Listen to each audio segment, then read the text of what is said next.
साथियों नमस्कार। एक बार फिर से स्वागत है आपका इस हिंदी व्याकरण की कक्षा में। मित्रों, जैसा कि हम क्रिया पढ़ रहे हैं, क्या पढ़ रहे हैं? क्रिया। तो क्रिया में हमने अकर्मक और सकर्मक तक जान लिया है और अकर्मक सकर्मक को पहचानने का तरीका भी हमने जान लिया। और उसी में मैं एक तरीका आपको और बताना चाहूँगा। पिछले वीडियो में वो एडिट करते वक्त शॉर्ट हो गया है, कट गया है। तो अब मैं आपको यहाँ बताने वाला हूँ कि एक तरीका और है कि हम क्रिया को इस तरह से भी पहचान सकते हैं। ठीक है, देखिए, एक तो हमने तरीका जाना था कि क्रिया के पहले क्या और किसको प्रयोग करके पता कर सकते हैं कि क्रिया सकर्मक है या अकर्मक है। और दूसरा एक जाना था हमने कि किसी वाक्य को किस में बदलना है? भूतकाल में। भूतकाल में बदलेंगे तो यदि उस वाक्य में कर्ता के साथ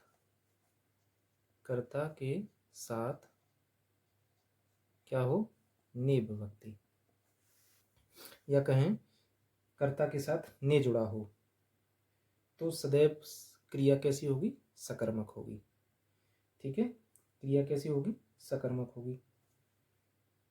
हमने एक वाक्य लिया था, जैसे राम कार चलाता है। इसी को हमें भूतकाल में बदलना है, या हम कहें कि इसको हम भूतकाल में बदलेंगे तो क्या बनेगा? राम ने कार चलाई। देखिए, तो कर्ता के साथ ने आ गया, तो हम जानेंगे इसमें कि क्रिया कैसी है? सकर्मक है। ठीक है, अब देखिए, जो एक छूट रहा था, या कहेंगे वो उसमें जो पहले वाले भाग में कट गया था, तो यहाँ हम जानने वाले हैं। देखिए, मैं कुछ वाक्य लिख रहा हूँ, आप ध्यान से देखेंगे। जैसे कमल चलता है। कमल चलता है। और लिखें मोहन पुस्तक पढ़ता है। ठीक है, एक और लिख रहा हूँ मैं, रमेश तेज चलता है। देखिए, मैं आपको बता रहा हूँ कि जो वाक्य का स्ट्रक्चर होता है उसको हम थोड़ा लिखेंगे। कर्ता, कर्म और क्रिया, यही होता है वाक्य का स्ट्रक्चर। ठीक है, अब देखो, पहला वाक्य लेते हैं हम। कमल चलता है, तो चलता क्या है? क्रिया है। अब चलने का काम कौन कर रहा है? कमल। तो कमल क्या हुआ? कर्ता हुआ। ठीक है, तो कर्ता हो गया और इसमें क्रिया होगी। तो आप देखेंगे यहाँ कर्ता है, तो इसको कर्ता को काट सकते हैं। ये चलता क्रिया है, तो क्रिया। अब देखिए, कर्म है क्या? जो स्ट्रक्चर है उसमें तो होगा ही, लेकिन हाँ, यहाँ देख रहे हैं हम, लेकिन यहाँ हम देख रहे हैं कि कर्म नहीं है। ठीक है, तो ये निपट गया आपका। दूसरा वाक्य देखते हैं हम कि मोहन पुस्तक पढ़ता है, तो ये क्या है? क्रिया है। पढ़ने का काम कौन कर रहा है? मोहन, तो ये क्या है? करता है। अब देखिए, हमने जाना था कि क्या का प्रयोग कर लेना था। क्या पढ़ता है? पुस्तक पढ़ता है।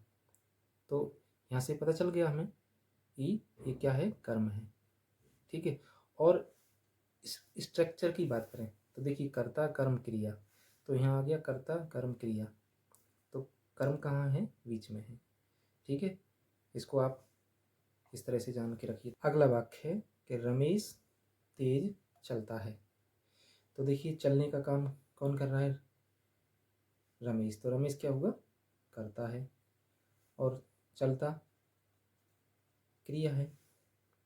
अब देखिए अभी जस्ट हमने इसमें देखा था मोहन पुस्तक पढ़ता है, तो कर्म बीच में आ रहा था। अब देखिए बीच में आने आने का मतलब ये तो नहीं है कि प्रत्येक शब्द कर्म हो, कर्म नहीं हो सकता। तो हम इसको देखिए पहचानते हैं कि मित्रों, अब देखिए स्ट्रक्चर पर आइए। जो क्रिया है वो धातु से बनती है। अब देखिए यहाँ देखें हम, कर्ता है और कर्म है, ये दोनों क्या हैं, कारक हैं। कारक हैं तो दोनों कारक हैं, तो ये या तो संज्ञा है या सर्वनाम है। ठीक है, अब देखो बात समझ में आएगी आपके लिए कि हम पढ़ रहे हैं क्या, क्रिया विकारी है। विकारी शब्द है तो संज्ञा भी तो विकारी है, सर्वनाम भी क्या है, विकारी है। ठीक है, अब देखिए संज्ञा विकारी है, सर्वनाम विकारी है, तो हम कह सकते हैं कि जो यहाँ शब्द है, जो कर्म होगा वो विकारी होगा, है ना, कर्म होगा विकारी होगा। तो आप देखें तेज को हम बदल के देखें, विकारी का मतलब होता है जो बदल जाए, लिंग वचन काल कारक के आधार पर। तो आप तेज को हम बदल सकते हैं क्या, नहीं बदल पा रहे हैं। तो आप देखेंगे कि जो तेज है ये यह क्रिया की विशेषता बता रहा है ना। तो ये क्या होगा, क्रिया विशेषण ना, ये पद परिचय कहलाता है। तो इस पद परिचय के माध्यम से भी हम जान सकते हैं कि क्रिया सकर्मक है या अकर्मक। तो देखिए यहाँ देखिए क्रिया विशेषण है, कर्म तो नहीं है, तो क्रिया कैसी हुई, अकर्मक। यहाँ कर्म हमें मिला है तो क्रिया कैसी हुई, सकर्मक। और इसमें कर्म है ही नहीं, तो ये भी क्रिया कैसी है, अकर्मक है। ठीक है, स्पष्ट हो गया होगा। अब देखिए बहुत अच्छे तथ्य देने वाला हूं मैं आपको, बने रहिए आप।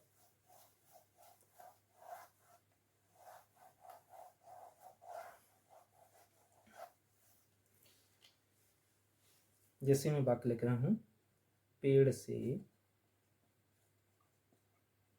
पत्ता गिरता है, चिड़िया आकाश में उड़ती है। ठीक है, अब हमें पहचानना है इन दोनों में कि क्रिया सकर्मक है या अकर्मक। तो आप प्रथम दृष्टया बता दोगे कि ये क्या है, सकर्मक है, ये भी क्या है, सकर्मक है। अब देखिए मित्रों, हमने सकर्मक और अकर्मक क्रिया को पहचानने के जो 3 तरीके जाने हैं। तो आप देखिए इसमें हम यहाँ क्या जोड़ें, क्या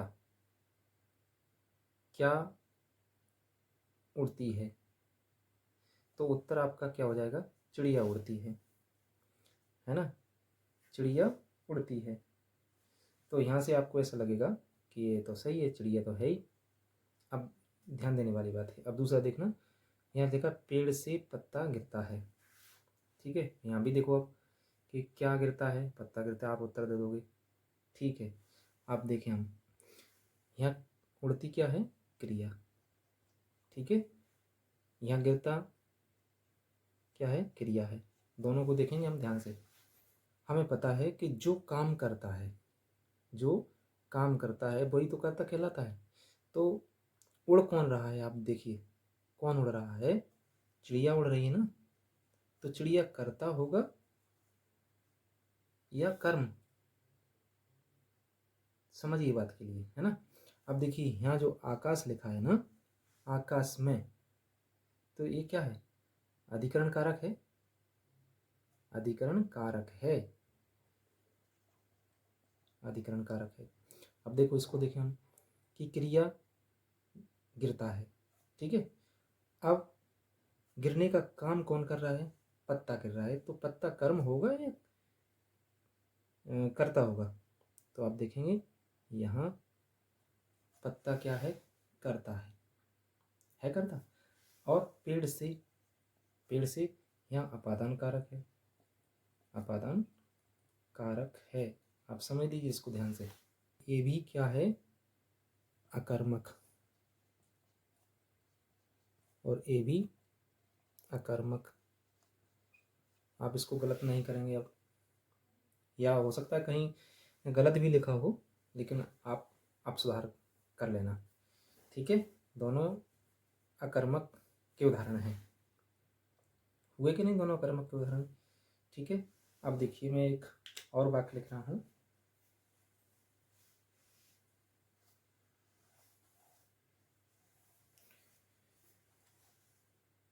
राम ने रावण को मारा। अब देखिए हमने जो भूतकाल में वाक्य को बदल रहे थे, तो उसमें हम ने विभक्ति का प्रयोग कर रहे थे, या ने आ रहा था, तो हमने उसको जाना था कि वह क्रिया कैसी होगी, सकर्मक होगी इस वाक्य में। तो आप देख रहे हैं इसमें पहचानने वाली बात ही नहीं, लेकिन मुझे बताना क्या था इसमें, मैं बताने वाला हूँ। जैसे ये तो क्या है, करता है, ये क्या है, क्रिया है। ठीक है, अब देखिए जो लिखा है रावण को, तो कर्म है, स्पष्ट है, इसमें कुछ बताने वाली बात नहीं है कि कर्ता ने कर्म को, स्पष्ट है। लेकिन एक चीज़ बताना आवश्यक है कि यहाँ जो को आया है, ठीक है, को आया है, उसके लिए मैं बताना चाहता हूँ। तो देखिए इसके लिए आप जानेंगे कि सजीव के साथ को का प्रयोग होता है। जो रावण क्या है, सजीव है, तो हम कहेंगे सजीव के साथ को का प्रयोग। ठीक है, ध्यान रखेंगे इसमें, सजीव के साथ को का प्रयोग होता है, यह कहेंगे होगा। अब देखिए दो क्रियाएं लिख रहा हूं मैं आपको, बजाना और बढ़ाना, बजाना और बढ़ाना। ये दोनों क्रियाओं के लिए मैं कहूँ तो कर्म सजीव हो या निर्जीव, कर्म कैसा हो, सजीव हो या निर्जीव,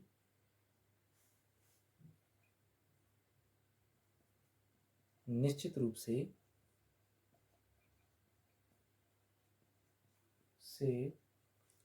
को का प्रयोग होगा। इसको भी आप ध्यान रखें।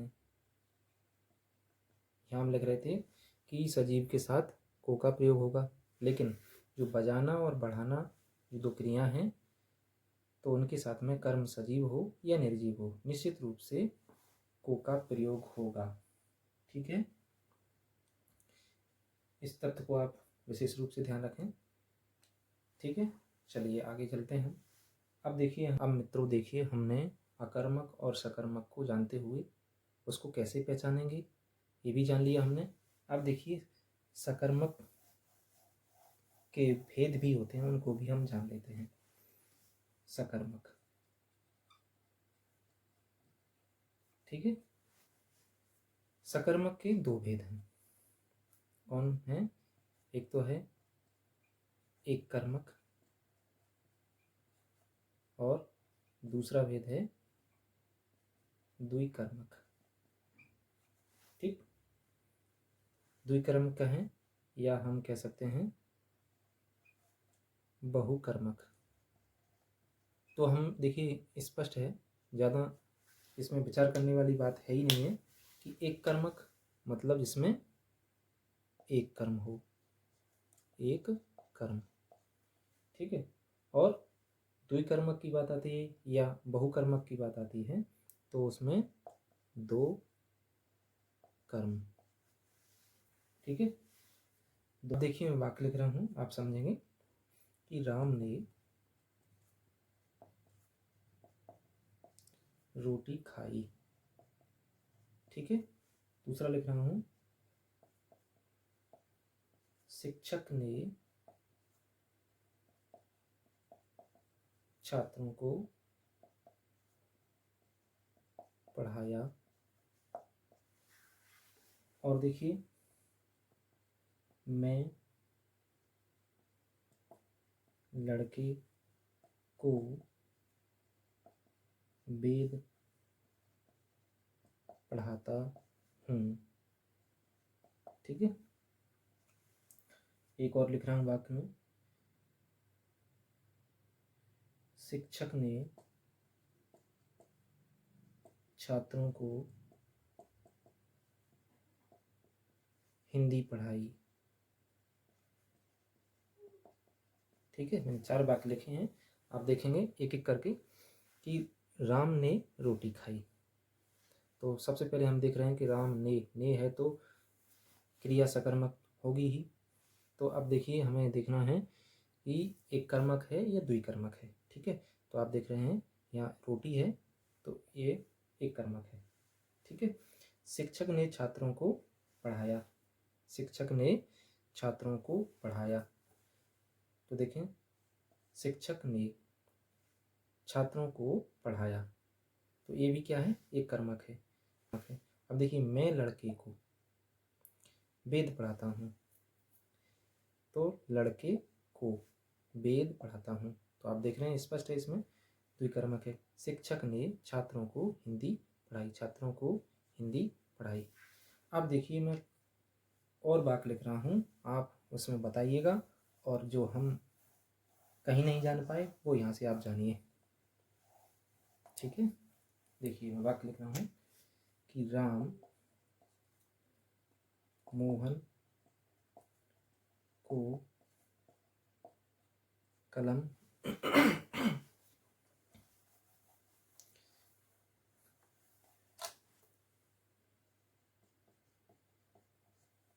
क्रिया। देखिए मित्रों, अब मैं कुछ और वाक्य लिख रहा हूँ, जैसे राम मोहन को कलम देता है। ठीक है, दूसरा लिख रहा हूँ मैं, शिक्षक ने छात्र को डांटा।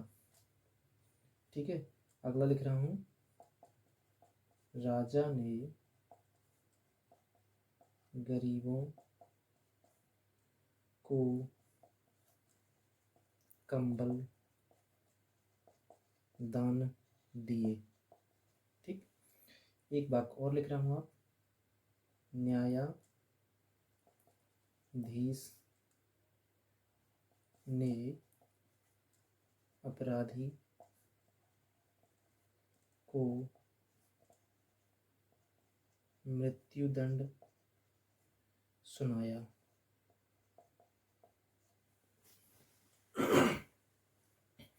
ठीक है, अब मैं आपको कह रहा हूँ कि आप इनमें से छांटिए कि कौन सी क्रिया द्विकर्मक है और कौन एक कर्मक है।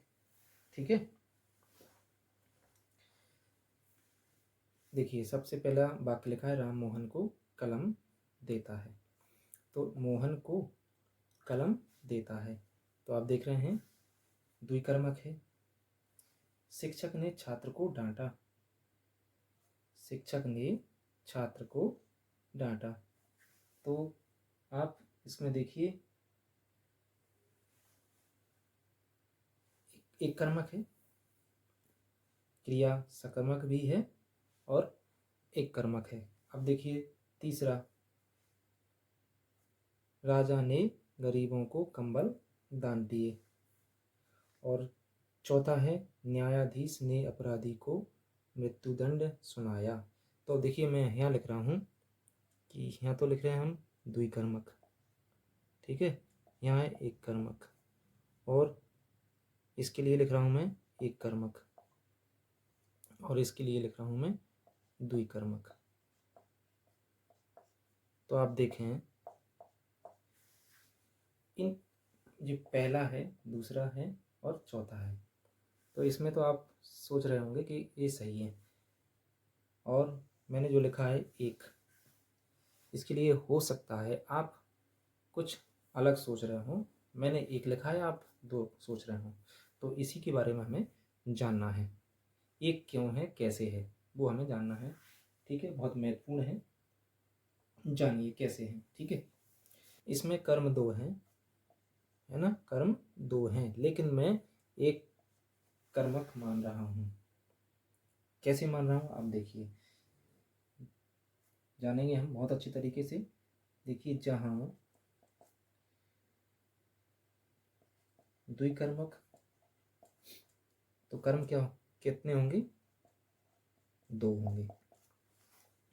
ठीक है, कर्म के कितने होंगे, 2 होंगे, जाने हम।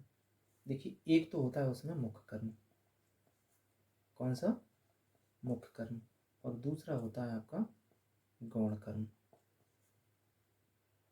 ठीक है, अब देखिए मुख्य कर्म कौन होगा। देखिए, तो हम जाने कि मुख्य कर्म क्रिया के या क्रिया से ठीक पहले, मुख्य कर्म कौन होगा, क्रिया से ठीक पहले होगा। तो यहाँ जो दिए है ना, वो क्रिया है, क्रिया है ना, तो उससे ठीक पहले क्या है, कंबल है, क्या है, कंबल है। यहाँ दान भाव है, ध्यान रखना इस बात के लिए, यहाँ कर्म नहीं है। तो मुख्य कर्म कौन होगा, क्रिया से ठीक पहले वाला। तो एक तो हमने जान लिया कि जो मुख्य कर्म होगा क्रिया से ठीक पहले होगा।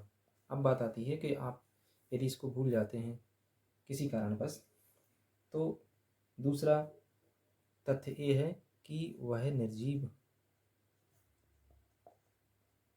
निर्जीव होगा। कैसा होगा, निर्जीव होगा।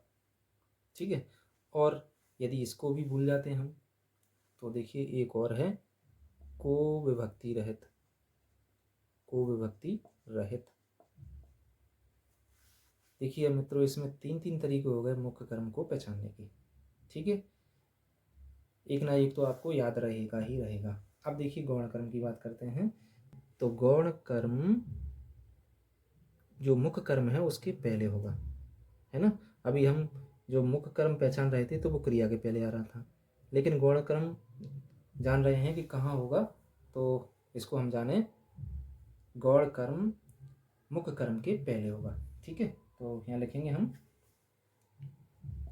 मुख्य कर्म के पहले। ठीक है, और जो कर्म होगा सजीव होगा। कैसा होगा, सजीव होगा, और को विभक्ति सहित। ठीक है, अब देखिए मित्रों, हम जो महत्वपूर्ण बात जानने वाले हैं उसको जाने हम। ठीक है, कि हम इसको एक कर्मक क्यों कह रहे हैं। देखिए, इसमें जो क्रिया है दिए, है ना, देने के अर्थ में है, तो हम जाने देना। अब देना क्रिया है, 2 तरह से होती है। एक तो देना सही होता है और एक सही नहीं। बहुत अच्छी चीज आने वाली है आपके सामने। अब फिर इसी में 2 भाग और हो जाते हैं इनके। देखना क्या कौन कौन हो जाते हैं। जो सही है, एक तो देकर वापस लेना, देकर वापस लेना। ठीक है, और देकर वापस ना लेना। ठीक, और देखिए जो सही नहीं है इसमें भी आप 2 प्रकार देखेंगे। एक तो देकर वापस लेना, और देकर वापस ना लेना। ठीक है, जानिए बात, देकर वापस लेना। आप इनमें देखेंगे कि हम कोई चीज़ उधार देते हैं, है ना, कोई चीज़ उधार देते हैं उसको वापस लेते हैं कि नहीं, ठीक है। तो वापस लेना, तो एक तो कोई चीज़ उधार दें वह होगा, है ना। हम कोई कोई चीज़ दें, जैसे पुस्तक पढ़ने के लिए दे दें, उसको हम वापस ले लेंगे। पेन है, उसको हम वापस ले लेंगे प्रयोग करने के बाद। साइकिल है, मोटरसाइकिल है, कार है, मोबाइल है, आदि जो भी चीज़ें हैं हम वापस लेते हैं प्रयोग करने के बाद, तो इसमें आ गई, ठीक है, देकर वापस लेना। अब देखिए देकर वापस ना लेना, इसमें देखिए कौन कौन होंगे। एक तो दान वाली चीज़ कोई, है ना, दान वाली चीज़, पुरस्कार, पुरस्कार, उपहार, भेंट आदि, ये इसमें आएंगे, ठीक है, जो दे रहे हैं लेकिन वापस नहीं लेते। अब देखिए सही नहीं है, देकर वापस लेना, तो हम कह सकते हैं कि जो समाज में ठीक ना हो, जो समाज में ठीक नहीं, तो समाज में ठीक नहीं कह सकते हैं कि धूम्रपान, है ना, धूम्रपान कह सकते हैं ना। तो दूसरा देखिए अब इसमें बचा कि देकर वापस ना लेना, देकर वापस ना लेना, तो इसमें हम कह सकते हैं कि किसी को हम जैसे बुरा बोल देते हैं ना, तो कहें कि हम बद्दुआ देना, बद्दुआ देना, बुरा बोलना, ठीक है, आदि होंगे इसमें, ठीक है। इसको देखें हम,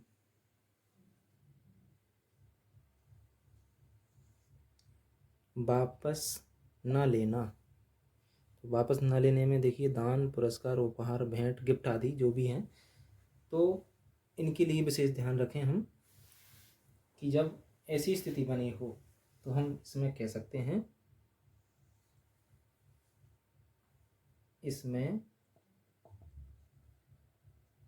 गौण कर्म क्या होगा, संप्रदान कारक माना जाता है। अब आपको समझ में आ गया होगा कि यहाँ जो दान, पुरस्कार, उपहार आदि है, वो आप समझिए कि जो गौण कर्म है, गौण कर्म है, वो किस में माना जाएगा, संप्रदान कारक में माना जाएगा। तो देखिए ये लिखा है गरीबों को, गरीबों को, तो आप समझ गए, को मतलब के लिए, है ना, तो संप्रदान कारक माना जाएगा, ना कि। देखिए इसको दोबारा से समझना हो तो मैं और बता सकता हूँ, नहीं तो आप वीडियो को आप बैक कर करके दोबारा देख सकते हैं। जैसे कि जहाँ दान, पुरस्कार, उपहार, भेंट आदि की बात आती है, इसमें देखिए दान आया ना, तो आप जो गौण कर्म होगा वो संप्रदान कारक माना जाता है, ठीक है। तो इसलिए हमने इसको कहा है कि इसमें एक कर्म है, क्या है, एक कर्म है, ठीक है, स्पष्ट हो गया। अब देखिए मित्रों, हम कहें संरचना के आधार पर क्रिया के भेद, संरचना के आधार पर यदि आपसे प्रश्न पूछता है तो क्रिया के भेद आप 5 बताएंगे। कितने बताएंगे, 5 बताएंगे, ठीक है। और यदि इसी में एक चीज और जोड़ दें, प्रयोग,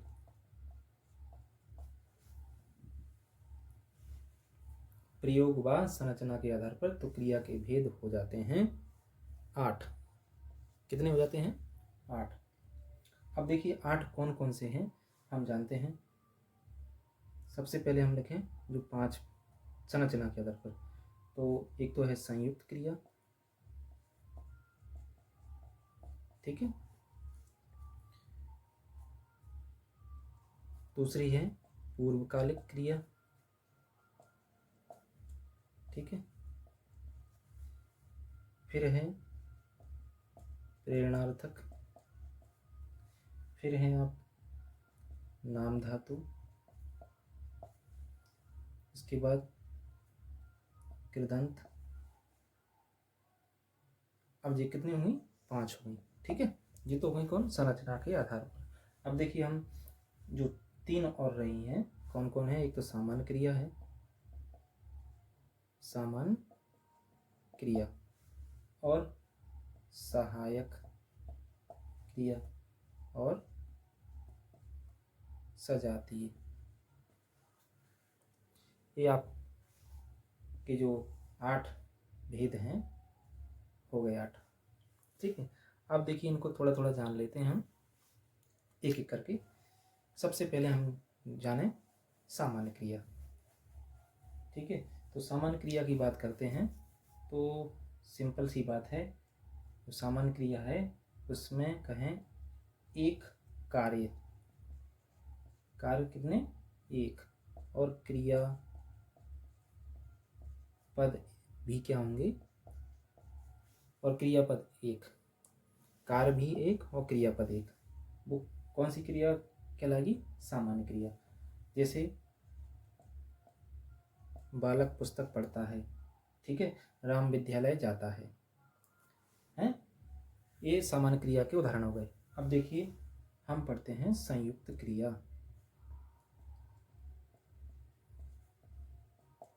हम देखिए संयुक्त क्रिया में जाने हम, इसमें और भी हैं लेकिन थोड़ा सा जान लें कि है क्या इसमें। तो इसकी बात करें संयुक्त क्रिया की, तो एक कार्य होगा, कार्य एक होगा, 2 क्रियापद, 2 क्रियापद होंगे।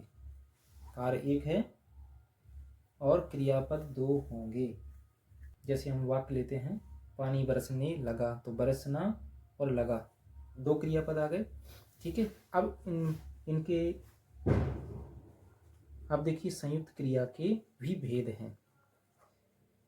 किस प्रकार के भेद हैं, अर्थ के विचार अनुसार संयुक्त क्रिया के और भेद हैं, हम एक एक से जान रहे हैं उनको। ठीक है,